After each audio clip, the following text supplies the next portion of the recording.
Boa noite. Bom, são quase 7 horas da noite, falta 2 minutinhos para a gente começar a live com a psicóloga Maristela Fernandes, que acabou de entrar. Vou aceitar ela aqui.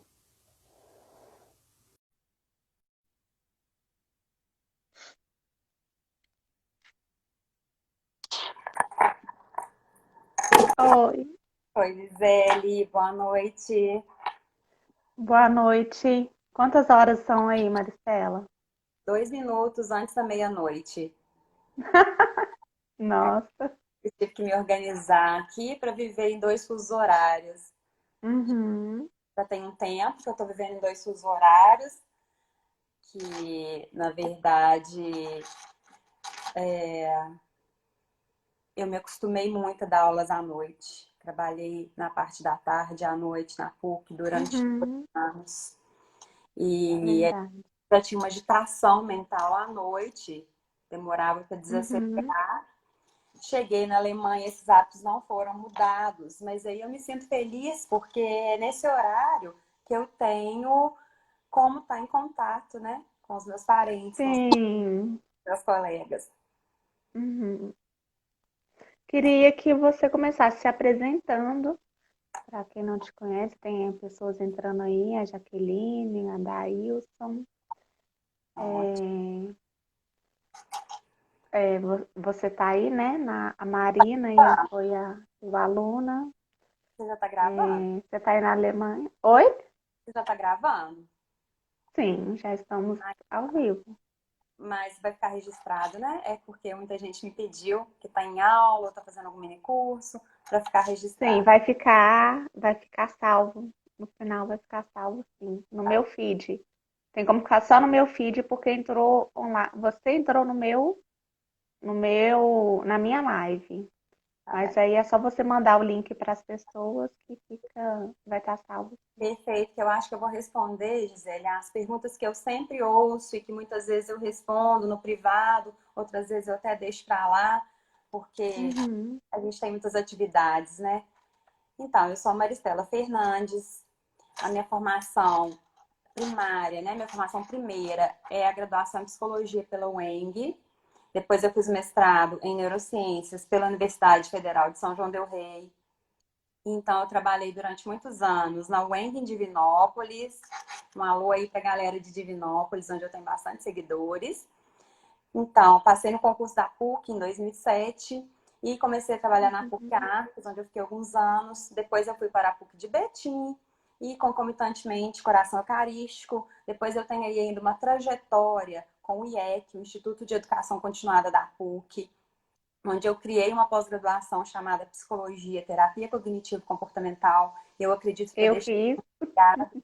Pois é, fico muito feliz. Eu acredito que eu tenho deixado um legado Sim, para esse público, né, de profissionais que desejavam formar em TCC, na terapia cognitivo-comportamental. E essa é a minha experiência universitária, que dá mais de 12 anos. Com relação à vida atualmente, estou aqui desde agosto de 2017 e após um suado e longo tempo de quase 5 anos ao todo entre projeto e doutorado, estou respirando novos projetos, novos. uhum, uhum. Você acabou de concluir o seu doutorado, né? Foi qual tema, seu doutorado? Tá bom. Então, a decisão de vir fazer um doutorado na Alemanha foi uma aventura. Na verdade, como muitos já sabem, eu sou casada com um alemão desde 2012 e eu optei por estar fazendo uma pesquisa, um doutorado sanduíche, foi mais ou menos Uhum, em 2016. Eu já tinha entrado no doutorado com um projeto de pesquisa no qual eu gostaria de investigar as experiências e os tratamentos, as experiências com os tratamentos com câncer de mama das brasileiras. Essa uhum, pesquisa ela sofreu um ajuste em meados daquele ano, quando a minha professora conheceu um professor alemão, num congresso que ela foi nos Estados Unidos, que gostaria de fazer uma experiência de intercâmbio. Então, foi onde eu Uhum. dei aquele pulo do gato e falei com meu marido, olha, eu acho que eu tenho alguma chance de ir para a Alemanha. Então, eu adaptei meu projeto, submeti ele ao Conselho de Ética na pesquisa e ele foi aprovado. As pessoas gostaram muito dessa ideia. Tanto ah, os meus colegas, os meus professores, a própria pós-graduação da Uhum. psicologia na PUC, os professores aqui, porque eu vim para o departamento de sociologia e foi tudo uma grande aventura. O que que foi a minha pesquisa? Eu trabalhei com as experiências que passam as mulheres brasileiras e as alemãs desde quando elas têm que descobrir o diagnóstico do câncer de mama até mesmo quando elas começam os processos de tratamento. E eu lembro que você também gostaria de saber, né, e talvez aí o público, o que que eu descobri com isso? Gente, eu descobri Sim. muitas coisas. Por exemplo, no Brasil, as mulheres, especialmente as mais pobres, que são completamente dependentes do SUS, apesar do SUS estar muito bem estruturado, é, ainda há muito o que se fazer nas políticas públicas. As mais pobres, no meu estudo, levaram muito mais tempo para a descoberta do diagnóstico. Com relação à Alemanha, esse período para a descoberta do diagnóstico, ele foi generalizado para todas as populações, não teve diferenças socioeconômicas no que tange a isso, porque aqui existe o seguro de saúde obrigatório. É bom todo mundo ficar atento a isso. Na Alemanha, tudo está sustentado por um pilar, que é o pilar da Seguridade Social. Então, você tem o seguro de saúde, o seguro de aposentadoria, o seguro de riscos, e o seguro de saúde, ele é obrigatório. Quem paga por ele? Uhum. Empresas e empregados. 99% da população é assegurada. Aqueles que acabaram de chegar aqui ou que têm ainda algum problema, né, não conseguiram, Uhum. mas a maioria das pessoas são asseguradas e com isso elas têm a garantia de um atendimento rápido e eficiente. Isso a gente pode observar até mesmo com o manejo do corona, que a Alemanha tem saído Uhum. bem com relação à pandemia. Outra coisa que eu descobri que é muito interessante, é importante deixar aqui registrado, como são diferentes os tratamentos. A gente tem, na Alemanha, uma prescrição muito menor de quimioterapia. Somente 1/3 das entrevistadas passaram pelos tratamentos quimioterápicos, que causam diversos tipos de mal para a mulher, para o estado emocional, psicológico, né, para o corpo, enfim. Uhum. No Brasil, 100% das entrevistadas passaram pelos tratamentos quimioterápicos e somente 2 passaram pelas radioterapias. Aqui, na contramão disso, 1/3 foram prescritas quimioterapia, mas somente 3 mulheres aceitaram de fazer. E as outras Mas todas, existia um outro tratamento além as da quimioterapias, quimioterapia? as radioterapias e uma cirurgia imediata. Descobre o câncer de Hum. mama, às vezes já retira o nódulo inteiro no procedimento de biópsia e às vezes faz a cirurgia cerca de uma semana depois dos resultados da biópsia. Uhum. E outras cirurgias subsequentes são feitas quando a análise do tecido retirada ainda aponta que existem imagens contaminadas do tecido. Há esse cuidado de fazer cirurgias Uhum. subsequentes para poder garantir que a mulher tenha mais chances de cura e evitar ao máximo a quimioterapia. Mas radioterapias todas as alemãs passaram. Isso muda totalmente o processo de enfrentamento, porque Uhum. a químio, ela fragiliza muito o organismo, né? Bem, o que mais que a gente precisa ainda contar do doutorado?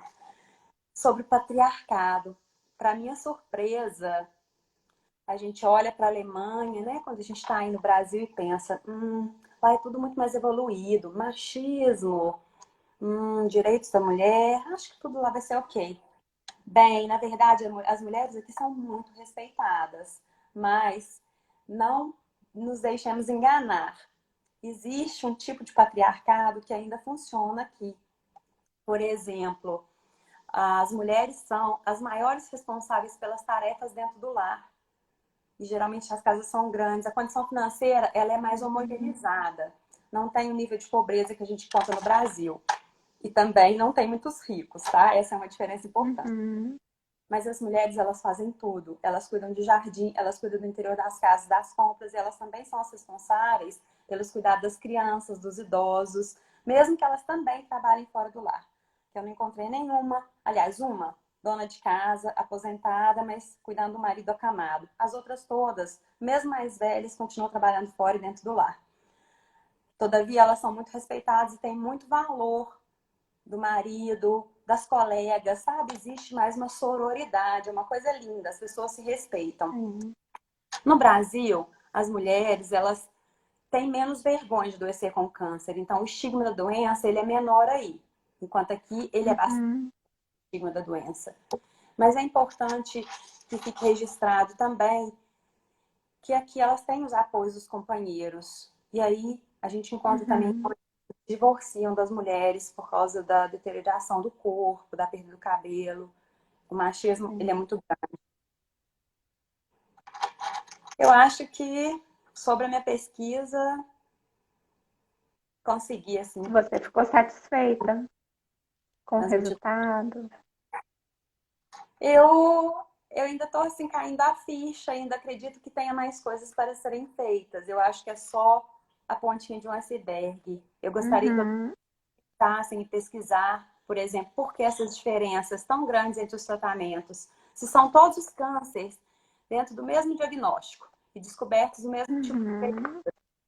câncer descoberto no estágio 2 ou 3. Eu não peguei nenhuma pessoa de estágio 1 e nem de estágio 4. Então, descoberto no estágio 2 e 3. Por que tantas Uhum. diferenças no tratamento? Também gostaria de entender por que tanto estigma aqui? Por que as pessoas são tem tanta necessidade aqui de transmitir para o outro que elas são saudáveis e bem resolvidas? Quando você pega na Uhum. propriedade, tem também muitas queixas psíquicas. Então, Então, em estou relação a, assim, como todo sim, pesquisador. surgiu, né? Surgem outras questões depois de uma pesquisa, novas questões. Sim, Você falou aí que desse estigma, né, que tem aí das pessoas sempre quererem parecer saudáveis, de bem com a vida. Como é a terapia aí? Como eles entendem isso? É levado a sério? estava no script. Isso é um grande quê. Os alemães têm muita dificuldade de se submeterem a um processo de psicoterapia. Algumas das entrevistadas que foram recomendadas pelos médicos para passarem por processos psicoterápicos porque desenvolveram ansiedade, muito medo de não curar, às vezes muito cansaço, uma fadiga absurda. Algumas delas encontraram como resposta que teriam um problema de saúde mental. E aí, dentro das Uhum, entrevistas, eu perguntava para elas: mas como assim? Fazer psicoterapia significa que você tem um problema de saúde mental? Às vezes é só alguma coisa, um momento. E isso é muito dificuldade, é muito difícil para elas assimilarem. É algo muito importante para uhum. o mercado. É realmente outro estilo. Então, a crença é a mesma assim que tem muito aqui ainda, de que quem procura o psicólogo é quem está doido, quem é esquizofrênico. Mais ou menos por aí. E o que é Uhum. bastante contraditório, porque são pessoas muito estudadas, muito esclarecidas. Não é Sim, e geral. grandes psicólogos que a gente viu, né, teóricos, vieram da Alemanha, da Áustria, que é próximo, da Europa, e é contraditório ver isso, né, na sociedade hoje. Achei que você iria me dar uma outra resposta. Também gostaria que fosse diferente. Não quer dizer que as pessoas não façam psicoterapia, nem que elas não Sim. para ajuda, porque tem filas e filas imensas para o psicoterapeuta, que é um ponto que nós vamos chegar daqui a pouquinho, que é muito importante explicar a diferença entre ser psicólogo e psicoterapeuta aqui. Uhum. E falando um pouquinho de você, quais desafios que você enfrentou quando você foi para aí? Em relação à língua, à vida emocional, à imigração. Com relação à imigração, aos processos de ser reconhecida aqui como cidadã e ter o meu visto de trabalho, meu visto de permanência, eu não tive quaisquer problemas, porque eu declarei a cidadania aqui em 2012, quando eu me casei. Na época era necessário ter 6 meses de curso de línguas e passar numa prova de cartório, que é o alemão nível básico A1. eu fiz isso e casei. Então, isso foi tranquilo para mim. O que foi difícil e ainda é um desafio imenso e constante, é a língua, porque um psicólogo tem que falar um alemão C2, que é um alemão como se fosse uma pessoa formada em letras no Brasil, tá? Eu seria formada em germanística aqui. E tem as diferenças entre estados, as pronúncias, as brincadeiras, os ditados populares, que tem diferenças grandes entre estados, é bastante regionalizado, tem dialetos. Às vezes, Sim. isso se mantém como um desafio cotidiano na minha vida. As Mas pessoas aí te receberam bem? o que é receber bem? A gente tem que se perguntar isso.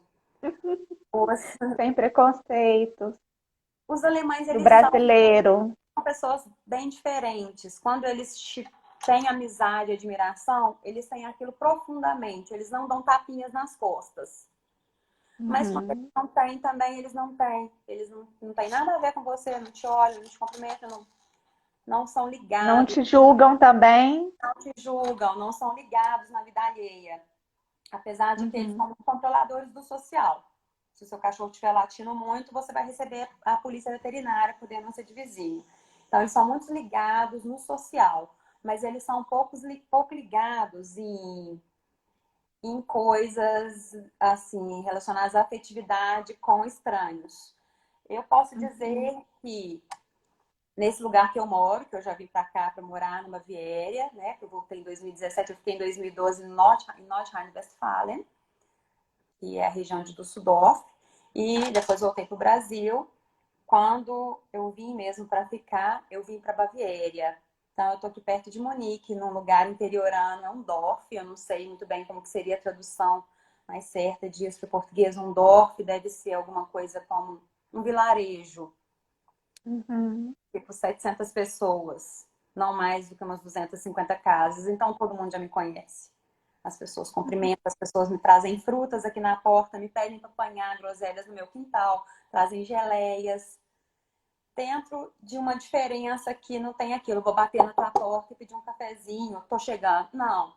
Elas são mais discretas. Às vezes mandam um zap. Eu gostaria de ir aí, que eu fiz uma geleia, eu posso levar uma geleia para você hoje? Ou então perguntam assim, gans espontâneos? Significa assim, muito espontaneamente? Gans espontâneos? Eu posso te Uhum. encontrar hoje à tarde para um café? Ou você vem comer um pedacinho de bolo na minha casa? Eu me sinto Uhum. adaptada, mas eu tenho que colocar uma ressalva. Eu sou branca, eu sou casada com um homem de classe média para alta. Uhum. Isso faz a diferença, porque eu tenho amigas e conhecidas aqui negras, mulatas, de periferia, que não têm essa mesma recepção. Isso é necessário deixar bem registrado. Uhum. Sim. E Maristela, como que foi o início aí na pandemia? Como que vocês passaram? Como que foi para vocês isso aí? Como que tá agora? Eu vou voltar para finalizar aquela pergunta que me ocorreu aqui, que eu não expliquei uma coisa muito importante para os psicólogos que estão nos assistindo. Aqui existe, gente, você me perguntou sobre os desafios, né?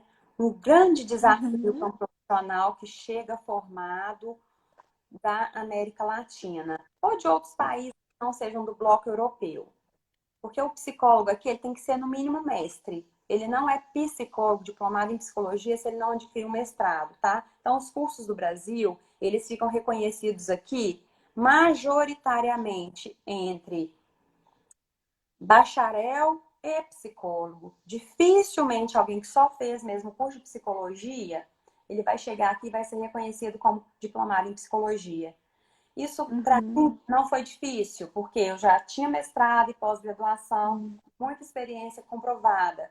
Eu logo, depois que foi tudo traduzido e juramentado, que custa uma boa grana, é preciso levar em consideração. Custou muito caro apostilar todos os meus documentos, eu comecei a fazer isso desde 2012. As traduções eu só terminei elas em 2017 e o conselho, o BDP, o conselho mais ou menos o que equivale ao Conselho Federal de Psicologia, me recebeu muito bem. Eu assino e sou filiados a eles. Olha, pra vocês verem, eu recebo revistinhas já Uhum. direcionadas a mim. todo mês, com o CRP, o CRP faz conosco, enfim. Tem minha carteirinha, paga minha anuidade. Mas foi aos poucos que eu fui descobrindo como é que funcionava aqui a psicologia e a psicoterapia, porque no Brasil isso é uma profissão única. Não existe esse tipo de divisão. Uhum. Na formação dos meus alunos, nós formamos um aluno para ser plenamente um psicólogo. Um psicólogo capaz de Sim. trabalhar numa empresa, num hospital, de ter um consultório. É claro que as pessoas vão ter os interesses, se direcionar mais para a clínica infantil, para a clínica do adulto, outras vão seguir abordagens, mas a gente forma um profissional. Uhum. Aqui a faculdade, ela enfatiza uma formação mais científica. Então, onde são absorvidos os psicólogos? Nos hospitais, nos presídios, nos fóruns, nos jardins de infância, nas escolas. O psicólogo se torna institucionalizado. Eu posso até abrir, como eu tenho aqui uma praxis, que é o meu escritório, e eu declarei isso na prefeitura, e eu posso dar uma nota fiscal como aconselhadora. Uma coisa que o psicólogo jamais faz no Brasil é aconselhar. Mas Uhum. eu Sim. também aconselhar se eu tiver feito alguma sessão com alguém. Ou então você se torna um profissional institucionalizado, assalariado.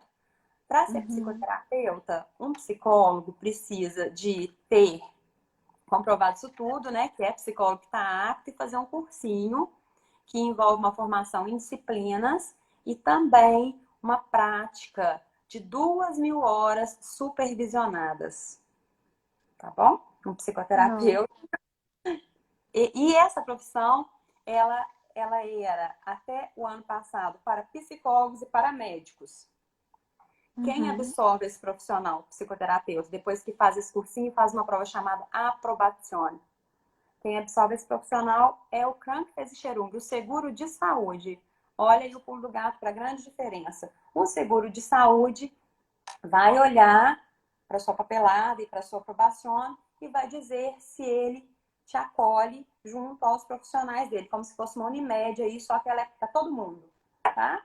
E aí Uhum. ele vai pagar as sessões de psicoterapia para todos que dela precisarem, dentro de 3 abordagens, o psicólogo, psicoterapeuta, ele tem que escolher ser comportamental, que é a primeira grande abordagem que tem aqui, o que para mim não foi problema nenhum, psicanalista, que é a segunda grande abordagem, ou tifisterapia, que não existe uma tradução muito certa para isso, que seria alguma coisa entre a Gestalt e a fenomenologia, uma coisa mais ligada à existencial. Uhum. São as 3 possibilidades de se fazer a psicoterapia.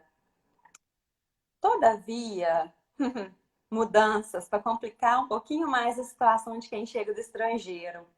No ano passado, os políticos resolveram, e as políticas em saúde resolveram, que não valia a pena que psicólogos e médicos passassem por mais 3 anos de formação para serem psicoterapeutas, que deveriam existir, deveria então existir uma faculdade para ser psicoterapeuta e outra para ser psicólogo. Então isso foi separado desde o ano passado, em fevereiro deste ano, já começaram as turmas se formando de alunos que estão matriculados na psicoterapia, que vão ficar 5 anos estudando para ser psicoterapeutas, e outros que vão ser só Sim. psicólogos. As 2 profissões se desmembraram desde o ano passado. Isso complicou tudo, porque as escolas de formação de psicoterapia, elas tiveram tempo, elas irem fechando as portas. Uhum. Então, as últimas turmas, elas acabam agora, em setembro deste ano, de quem era psicólogo ou médico e quer ser psicoterapeuta. E eu estou aí esperando para ver se eu posso entrar numa turma dessas em setembro. Porque que eu gostaria de aproveitar o meu diploma de doutor em psicologia e eliminar mais de carga horária teórica. Porque se eu ficar Sim. só com a prática, serão 2.000 horas de prática, que isso aí eu consigo fazer em 1 ano para fazer a aprovação. Uhum. Complicado? O que você acha? Puxado. Será que É vale a puxado. pena Tem que. arriscar ser psicólogo na Alemanha? Exatamente. Eu acho que quando a pessoa está engajada no que ela quer, né, com um objetivo, isso aí vão ser barreiras que ela vai vencendo com o tempo, né? Você está aí e você já venceu várias barreiras aí, com o passar dos anos e tem vencido e talvez tenha períodos de desânimo, de mudar, mas eu creio que quando a gente quer aquilo que é o nosso sonho, a nossa realização, essas coisas não vão impedir. É isso mesmo. É para ser refletido, analisado. Que as pessoas têm um sonho de que exterior é uma coisa e, na maioria das vezes, o calo é mais embaixo, ele é mais doído. Sim, Eu não vou sim, dizer tem pessoas que vão com a expectativa muito alta ou sem informação nenhuma e acabam se prejudicando em relação a isso. Tem que ter uma realidade, a busca de informação, como você está dando aqui hoje, para estar exatamente, indo já com o pé no chão, né? exatamente, é assim que eu vejo. É se informar, é estar aberto para o novo e Uhum, realmente encarar a vida como ela é. Porque tem as suas vantagens e suas desvantagens. Por exemplo, essa mudança no processo de formação aqui, o BDP, o Conselho Federal da Psicologia, não vê isso como bom. Eles alegaram, inclusive numa dessas revistas, né, que eu mostrei já para o pessoal, que é uhum, muito crucial formar psicoterapeutas tecnicistas, não capazes de compreender o ser humano como uma pluralidade. E que uhum, o psicólogo e depois o psicoterapeuta era um processo que garantia compreensões mais refinadas da subjetividade. Com sim, os ganhos existem também as suas perdas e a gente tem que ir, né, se encontrando em meio a realidades e políticas que nós não podemos mudar. sim, é verdade. E agora, como que você está aí? Você está com os seus novos projetos em atendimento? O que que está acontecendo aí na pandemia? Então, eu tô com um pé aqui e um pé aí. Tô com os meus dois pés quase aí, porque eu tô trabalhando mais com o público do Brasil. A pandemia, ela deu uma mudada nos laços, nos vínculos, e ela nos força a estarmos mais conectados, né, na vida online. E se de repente eu estava aqui muito mais ligadas nos meus projetos de livros, de artigos, até um certo momento, depois que a pandemia chegou, eu comecei a perceber que muitos dos meus amigos, muitos dos meus conhecidos estavam sempre online, sempre fazendo alguma coisa no Instagram, no LinkedIn, no Facebook, e eu comecei a perceber que esse é um movimento sem volta. É uma tendência de virtualidade que ela é sem volta. Como a Uhum, peste mudou alguns dos caminhos da Idade Média e a gripe espanhola mudou alguns dos caminhos do início do século passado, o que a pandemia vai fazer conosco? Ela vai nos virtualizar mais. Mas eu espero que quando a gente sair dela, que a gente continue numa realidade virtual, mas que não deixe de lado nossa realidade física, né? O nosso uhum, afeto, a nossa expectativa, o nosso contato físico com o uhum. próximo. O que que você acha que, como as pessoas têm reagido à pandemia e o que que você tem visto? A pandemia aqui, atualmente, ela não é mais o assunto da onda, o assunto da moda. Até porque, né, como eu já expliquei antes, o seguro de saúde aqui ele é muito estruturado. As pessoas se sentem seguras, protegidas, amparadas. Eu precisei de dentista um dia desses, sábado ou domingo. Um pedacinho do meu dente quebrou. E aí eu pensei, nossa, como que eu vou fazer? Eu não posso nem gravar uma live, nem falar para ninguém. E a gente iria receber amigos aqui no final de semana. Perguntei para mim mesma como eu vou resolver essa situação. Olhei rapidamente na internet e vi que tinha dentistas em duas cidades próximas, em torno de 30 quilômetros e 40 Uhum, quilômetros daqui, de plantão. Eu simplesmente cheguei na dentista, esperei por duas outras pessoas que estavam com casos mais emergenciais com dor para ser atendida. A dentista me atendeu, passei minha carteirinha do seguro de saúde, acabou ali. Meus dentinhos estão lindos e brilhantes. Foi no fim de semana, o que não é normal e não é tão eficiente no Brasil. Então, o que eu estou querendo dizer com isso?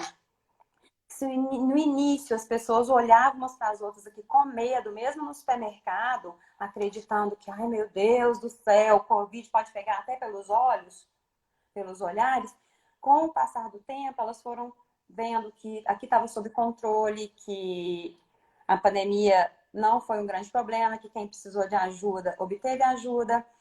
Todas as pessoas que quiseram foram testadas e ainda tem testes em massa sendo feitos para mensurar as pessoas que já foram afetadas. Isso tudo foi dando uma tranquilidade, assim, uma coisa interessante nos movimentos sociais.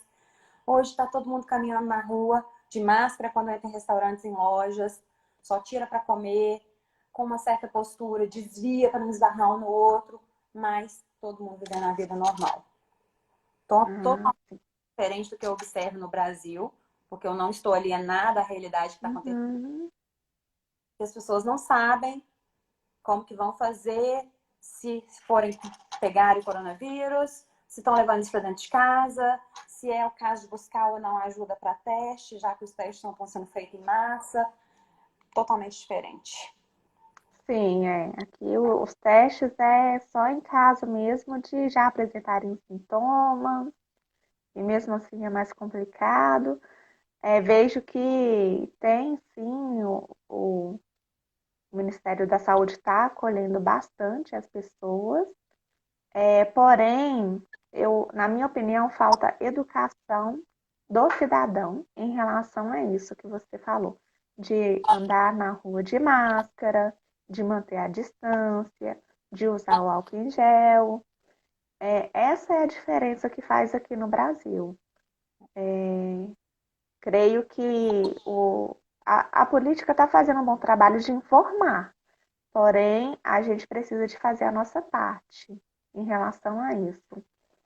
Sim, E no meu consultório eu tenho recebido muitas pessoas com ansiedade, algumas com uma ansiedade, com uma fobia em relação ao coronavírus e outros com uma intensidade maior do transtorno de humor ou de problemas no relacionamento que não viam antes ou tinham as válvulas de escape antes, que era ir para bares, beber. Os bares aqui estão fechados. Jogar futebol, aqui o futebol, né, as quadras estão fechadas. Então, as válvulas de escape, né, não tão saudáveis, estão fechadas.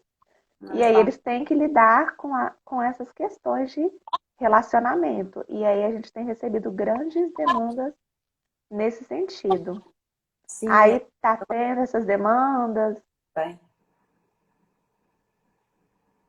São super importantes essas colocações. Eu gostaria que a gente também chegasse nelas, porque tem características de enfrentamento diferentes para populações diferentes, mas também tem uma questão que é da postura, a postura dos governantes, a postura de quem está no comando, a postura dos profissionais, porque quem dá o exemplo é quem tem mais poder. E onde que o poder mora? O poder habita nas instituições, ele habita nos governantes e ele também habita, como já dizia Foucault, no discurso de professores, de médicos, principalmente de psicólogos. E esse discurso, ele tem que ser apropriado por cada um de nós que tem o seu papel social, principalmente nós que temos diplomas, né, e diplomas de alto nível, ele tem que ser incorporado de forma a dar o exemplo, os outros seguirem. E falta muito no Brasil essa ética, essa postura geral, hierárquica do exemplo. Sim, isso é verdade. Eu hoje mesmo estava pensando nisso, porque aqui no Brasil já está um calor danado. E eu andando de máscara e pensando, gente, eu tenho que dar o exemplo, porque eu sou uma profissional de saúde. Por mais que esteja calor, eu tenho que manter a máscara. Tinha pessoas na rua que estavam sem máscara. Mas eu pensei nisso, eu preciso de dar esse exemplo, eu tenho essa responsabilidade comigo. Imagina uma pessoa olhando, ah lá, psicóloga sem máscara. Se ela tá sem máscara, então eu vou estar. E isso Uma tem que vez teve um vídeo que. a gente tem que discursar, falar e agir e fazer isso chegar nos ouvidos dos nossos governantes, que eles têm que ter uma postura diferenciada, senão nós não sabemos quanto tempo vai durar essa pandemia aí. Uhum. O que eu quero te perguntar aqui mais? Quando a gente estava falando de pandemia, né? É, como que você acha que é o nosso papel nesse momento como psicólogo? Além de dar o exemplo, né? Mas assim, na psicoterapia mesmo, no nosso trabalho. Então, a gente tem que pensar nos públicos, em quem nós estamos influenciando. Eu agora vou falar um pouco por mim, tá? Quem são os meus dois públicos? Eu tenho dois tipos de públicos bem distintos, Gisele. Eu tenho um público de brasileiros que moram no Brasil e eu tenho um público de brasileiros que moram no exterior. E esses públicos, eles Uhum. trazem demandas bastante distintas também. Os brasileiros que moram no exterior, vou começar por eles, que as demandas são um pouco menores, eles trazem demandas do tipo serem discriminados por cor ou por serem latinos, terem dificuldades para lidar com a legislação do país, com problemas como guarda dos filhos, quando acontece separação, que é muito comum acontecer separação, principalmente de homens alemãos com mulheres brasileiras, dá muitos divórcios e as mulheres ficam Uhum. desamparadas, muitas vezes sendo questionadas sobre não terem capacidade suficiente para ficar com a guarda dos filhos. Isso é um grande problema aqui. E também a questão da mudança de profissão, porque as pessoas que chegam do Brasil, muitas delas chegam diplomadas, por exemplo, eu conheço gente formada em enfermagem, formada para técnico de laboratório, formada em psicologia, em direito, e elas não vão conseguir trabalho por uma série de faltas, ou porque a formatura não foi de tão alto padrão, ou porque não tem condição financeira de validar os documentos, enfim, uma série de fatores, essas pessoas acabam tendo que lidar com fazeres de outra área, porque emprego tem para todo mundo e condição de sobrevivência com dignidade também tem para todo mundo, desde que a pessoa tenha permanência, que ela não seja ilegal no país, ela pode trabalhar. E aqui não tem uma coisa Sim. estipulada de salário mínimo, tá? Que se paga minimamente a hora. Uma pessoa empregada, ela não recebe menos do que 9 euros a hora do patrão dela. E uma pessoa que é autônoma, ela não recebe menos que 15 euros a hora. Então, as pessoas vão trabalhar em mini jobs, que são trabalhos de meio horário, ou trabalhos de full time, ou vão prestar serviço como autônomos, vão sempre encontrar boas condições de sobrevivência. Mas elas vão sempre ter alguma dificuldade de adaptação com relação à cultura. Já com relação aos brasileiros que moram no Brasil, o que eu acho que pega mais a insegurança? O brasileiro que está aí, ele pode ter um ótimo emprego, mas ele não sabe se ele vai chegar em casa vivo, se ele não vai ser assaltado ou se ele não vai morrer no trânsito. Ele não sabe se ele precisar muito, se ele vai encontrar um médico, como que ele vai encontrar um hospital, em que condições, mesmo que seja um hospital privado. As demandas e as coisas ameaçam muito mais os fatores ansiogênicos que causam sofrimento na população brasileira, a meu ver, e na minha experiência profissional, eles são muito mais avassaladores, Uhum. são imensos fatores ansiogênicos. Então, os desafios para um psicólogo hoje, que lida com o público brasileiro, que vive no Brasil, são de todas as ordens. Sim. Vejo muita questão de, como você falou, do social, né? A questão ligada ao financeiro, medo de perder o trabalho, ou a pessoa que está ali recebendo pouco, endividada, e uma dificuldade enorme, né? De conseguir, de conquistar, de fazer uma faculdade, tudo sempre com muita dificuldade dessas conquistas, né? Todas as conquistas muito dolorosas e a pessoa chega lá e pensa que está pronta, né? Tá com a vida acadêmica organizada, tá com uma profissão na mão, começou e ainda assim ela não encontra Uhum. a paz, a serenidade, porque vem a insegurança no trânsito, nas relações interpessoais, o que você é ameaçado todos os dias no Brasil. não é só a instabilidade, eu concordo que ela é altíssima, a instabilidade dos empregos, mas é a instabilidade, a insegurança da própria sobrevivência, aquilo que para nós, assim, gosta da análise do comportamento, sabe, que é primordial. A luta maior é sempre pela sobrevivência.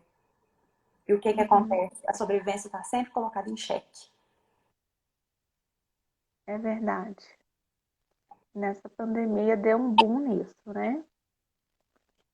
Você acha que essas questões sociais e relacionais aumentam a possibilidade de um transtorno de humor? Então, as pessoas que elas já têm um transtorno de humor, elas podem piorar. Uhum, Por exemplo, se você estivesse referindo a pessoas com bipolaridade ou com o espectro bipolar, elas podem ter muito mais tendência à mania, por exemplo, a excesso de compras virtuais, porque elas estão expostas muito mais tempo às redes. É a única forma de contato, né? A uhum, Amazon e outras formas de se comprar online. Então, a mania pode aumentar bastante. Ou mesmo aquelas que estão mais para o ciclo da depressão, porque o isolamento social ele favorece a depressão. Já as pessoas sem bipolaridade, as que sofrem de transtorno do humor mais ligado à ciclotimia, a uma depressão ciclotímica, elas têm que ser cuidadas, assim, olhadas pelos parentes, pelos amigos, porque pode ser que elas desenvolvam mais um transtorno silencioso. E aí as tentativas de suicídio podem aumentar, porque o silêncio, a uhum, solidão, ela não vai ser tão observada. Que a pessoa está trabalhando uhum, lá no escritório dela, por trás da mesinha dela, quem vai perceber alguma coisa, já que o próprio humor dela está deprimido e ela tem uma dificuldade de perceber que ela perdeu o apetite, por exemplo, que ela está perdendo peso, ou que ela está comendo em excesso, ou que ela está com insônia. E aí é que eu penso que são importantes também as considerações médicas sobre a indicação de psicotrópicos, de psicofármacos. uhum, Eu não vou levantar a bandeira aqui da indústria farmacêutica, mas eu tenho uma experiência de longa data com pacientes que realmente tiveram uma melhora a partir da psicoterapia associada à medicação antidepressiva.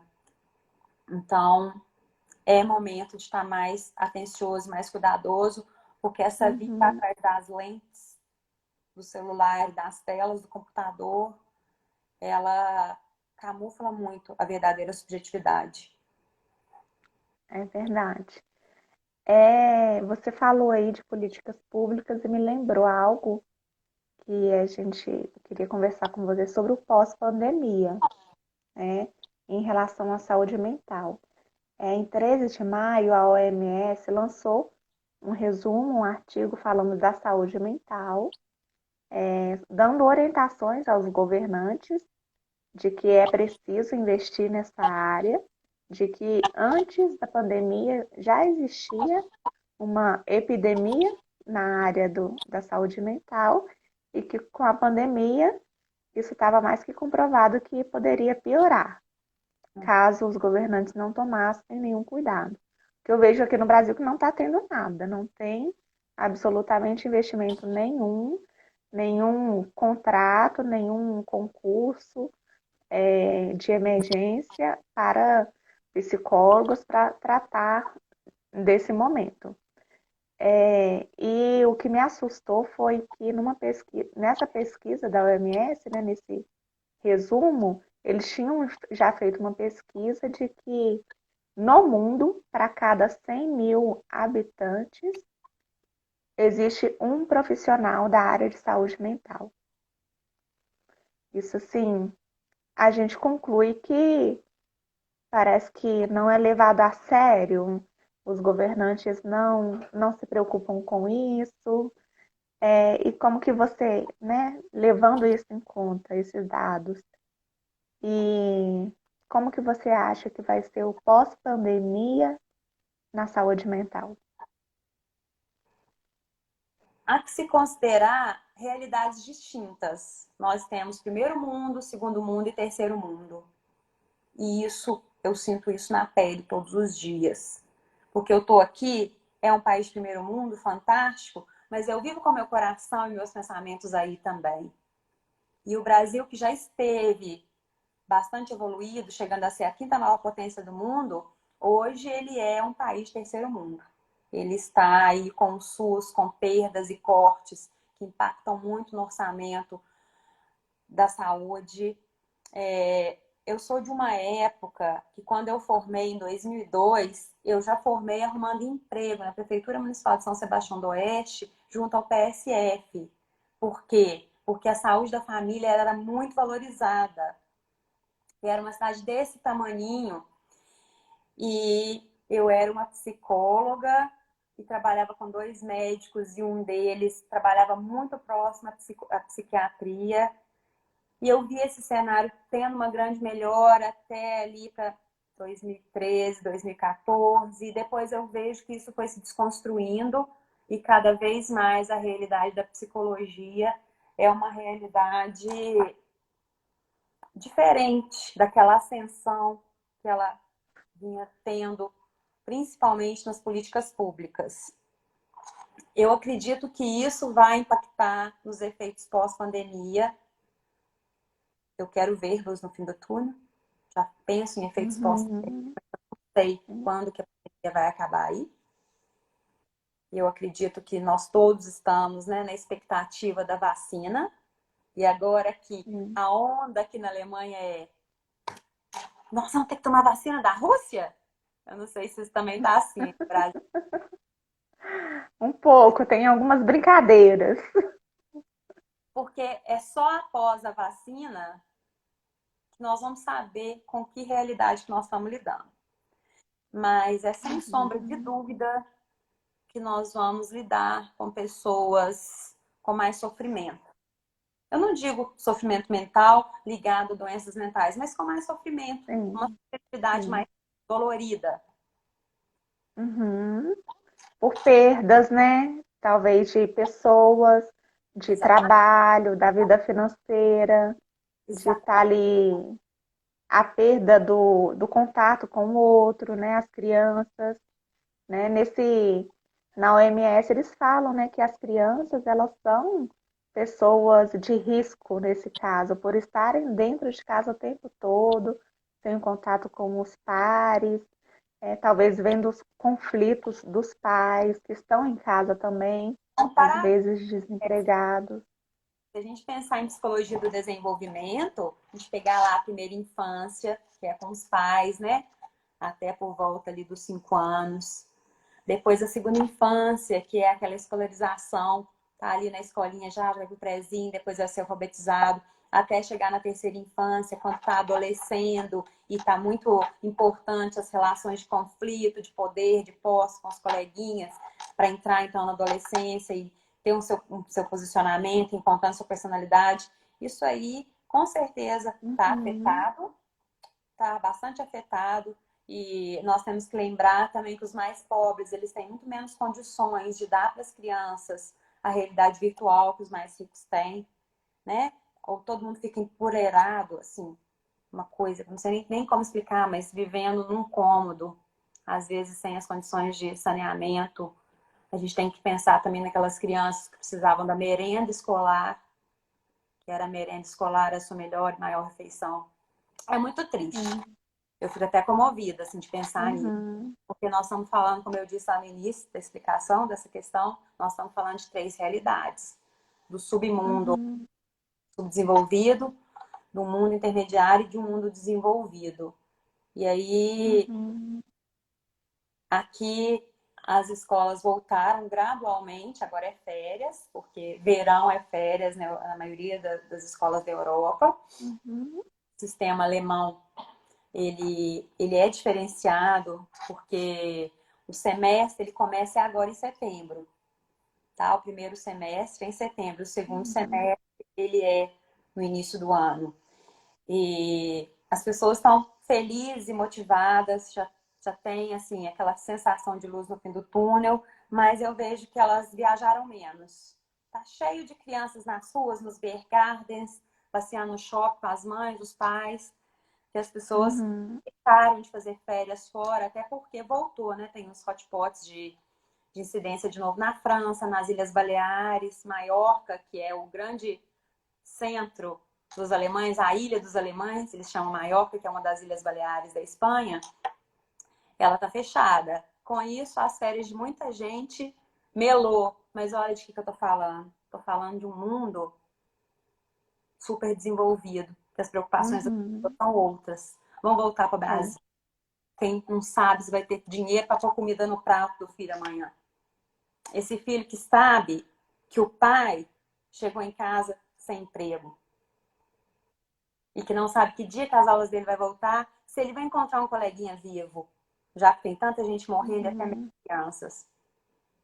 As inseguranças Sim. e as incertezas são muitas. É por isso que a gente precisa de levar essa informação o tempo todo. Né, o objetivo quando eu comecei a fazer essas lives é a série Vivendo em Isolamento, a partir das experiências e da especialidade de cada profissional aí que foi falando sobre cada assunto, para a gente levar informação e a pessoa, né, entender, tentar ajudar de alguma forma. Acho que a gente podia abrir para perguntas agora, né? O que você acha? Vou só falar um pouquinho da sua última questão com relação à missão do psicólogo. Para todo mundo que está nos ouvindo aí ou que vai nos ouvir depois, os psicólogos eles têm uma grande missão. Precisam se fazer sem ouvidos, precisam causar algum impacto em suas redes de amigos. Não basta que nós façamos nossos atendimentos clínicos, não basta. Precisamos ajudar na formação social do que é saudável. O que é ético? Onde mora o respeito? A gente tem que se perguntar o tempo inteiro e perguntar isso para quem está no nosso entorno. O que é ético? Onde mora o respeito? Como já dizia Jung, o pêndulo da mente oscila entre sentido e absurdo, não entre certo e errado. As pessoas precisam assimilar isso. Não podem ficar julgando o tempo todo. Esse é o fim da picada. Viver de julgar e de fazer disputa em rede social sobre o que é certo, sobre o que é errado. Por exemplo, para que foi parar na mídia um caso de uma criança de 10 anos grávida em um aborto? Eu não sei para que isso foi parar na mídia, a não ser por interesses políticos, interesses de causar o caos, de levar o julgamento de uma situação que deveria ser analisada por profissionais de saúde e profissionais de assistência social para um público leigo. Então, o psicólogo ele deve buscar desenvolver nas pessoas a empatia e fazer com que as pessoas se indaguem o tempo inteiro o que é certo e o que é errado. Isso realmente importa? O que importa é o que é sentido, o que faz sentido e o que é absurdo. Esse é o nosso desafio Uhum. social. E por isso eu te agradeço pela oportunidade de estar nessa live. Da gente levar esse conhecimento e essa bandeira aos nossos contemporâneos. O que Ah, realmente. eu amei o que você falou. Vou Então, levar para mim. Ainda bem que vai ficar gravado, porque depois eu quero anotar. Bom, se alguém tiver alguma dúvida, alguém quiser perguntar algo para Maristela, estou vendo a Emília aqui. A Emília foi minha colega na pós-graduação. Ela tá te dando aí, parabéns pela colação, pela aproveita. colocação. Ah, obrigada. Aproveita, gente. Pergunta. A Tem doutora Isabela é psiquiatra, está nos vendo. Ela é psiquiatra aqui em Mateus Leme. Foi a live de segunda-feira, foi ótimo também. Eu tenho um aluno aqui também, seu Rafael Moraes, falando: Maristela, você segue maravilhosa. Obrigado. Obrigada, Rafael. Um beijão. Tá lá na França, o Rafael, fazendo um lindo trabalho também. É, Eu tenho muitos ex-alunos também no exterior. uhum, Obrigada, Perpétua, é, minha prima psicóloga em Belo Horizonte, lá no Caiçaras. Perpétua Caputo. ela colocou ótimos esclarecimentos. Bom,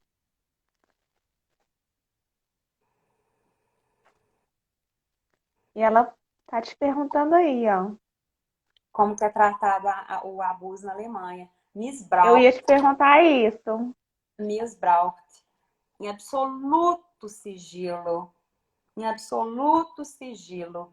Aqui, um escândalo desses que aconteceu no Brasil jamais ia cair na mídia. Ontem eu até parei o carro para chorar e ficar bem nervosa, porque eu escutei no rádio esse caso do Brasil sendo debatido aqui. Eles estavam perguntando como que isso chegou na mídia, como que violenta uma criança esse tanto de vezes. Teve um estupro, depois teve a violência de expô-la, depois teve a violência de negar o aborto e agora está tendo a violência de chamar ela de assassina. Eu tive que parar o carro. Criminalizando a vítima. Escutando isso, eu parei o carro para me concentrar no rádio e até cheguei a sentir vontade de chorar, porque eu tive vergonha do Brasil nessa hora. Foi horroroso ser brasileira nesse momento. Aqui, o Missbraucht, o abuso, ele é sigiloso, as pessoas são punidas. Tem muitos presidiários por causa de abuso. Não pensem que não existe abuso, aqui não existe. Existe abuso dos próprios alemães, existe de estrangeiros. Aqui tem uma comunidade muçulmana, assim, que lida diferente com a mulher. Tem muitos muçulmanos aqui, mas não estou generalizando. Tem todo tipo de ser humano que pratica abuso, e tem mulheres que também praticam abuso, não são só os homens, não. Mas isso é tratado com todo cuidado por psicólogos, por médicos, por assistentes sociais. Isso não cai na mídia. Isso a gente lê assim, revistas científicas mandadas para um público muito especializado. Isso não é assunto para ser debatido em boteco, nem por religiosos fanáticos. Porque aqui se preserva a saúde mental em todos os sentidos. Se evita ao máximo apedrejar e adoecer ainda mais o ser humano, que já está com tanto problema. É verdade, é o que falta aqui, né? Essa postura ética que você falou, que a gente precisa de ter, de todas as pessoas, né? O profissional, tanto ao quem está lidando ali, à polícia, aos governantes, né? Não é porque eles estão num papel ali de poder que eles têm o direito de julgar, muito pelo contrário. É o que você falou. Eles precisam de. Eles precisavam proteger as pessoas e eles estão colocando essas pessoas que já têm situação de vulnerabilidade social em completo desamparo. E tem até um livro muito interessante que eu li ainda lá nas aulas de doutorado, que é da Butler, sobre o poder sobre os corpos. É uma coisa pavorosa como que os políticos eles acham que têm poder sobre os corpos das populações. Uhum. Muito triste. Bom, ela também aí te parabeniza, né? Tá vendo aí a mensagem? Não, deixa eu... Parabéns, Maristela. Não consegue ver? Não. Raquel Aparecida Silva. Parabéns, Maristela. Que orgulho poder ter convivido com você. Mesmo na infância, ali naquela nossa cidadezinha tão maravilhosa. E você mesmo tão grande. Continua aquela menina simples e humilde. Não vai fazer chorar não, gente. Tô na live. Bom, gente, Maristela, eu quero te agradecer por você ter aceitado, né? Aí, mais de meia-noite agora.